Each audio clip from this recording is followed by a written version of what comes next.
Hello, and welcome back to Let's Get Lit. In today's episode, we're going to be going over the Prioresse's tale. I would like to say before we begin this tale, there is some anti-Semitic views in this story, so I am just letting you guys know that up front and ahead of time. Please do not spread any hate with any type of religious group. Let's dive in to the Prioresse's tale, shall we?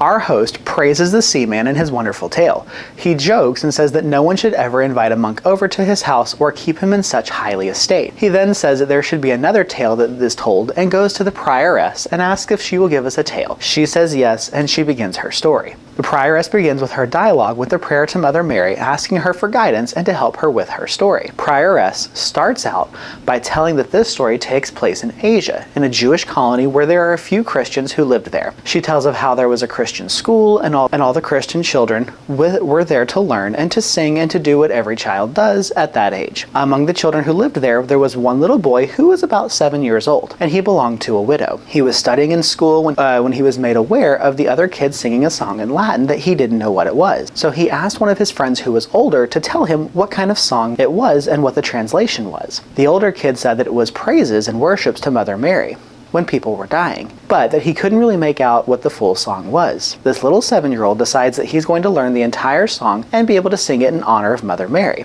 He learns the song, sings it day and night on his way to school, from school, etc. He had all of this joy in his heart, and it was very plain to see on his face.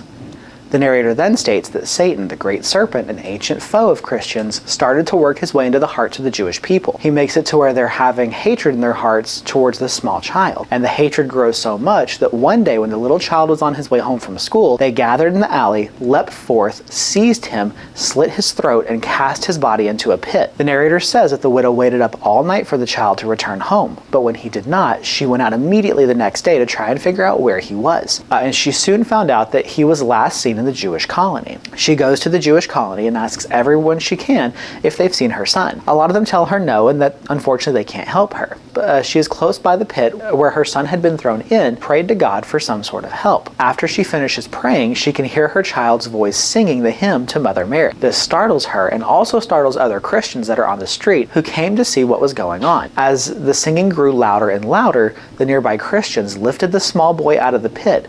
The body is then taken to the abbey for a proper burial. They soon find the Jewish people who are responsible for killing the child and try them. They are dragged behind horses and killed. The monk who delivers the funeral service goes to bury the child in his marble coffin.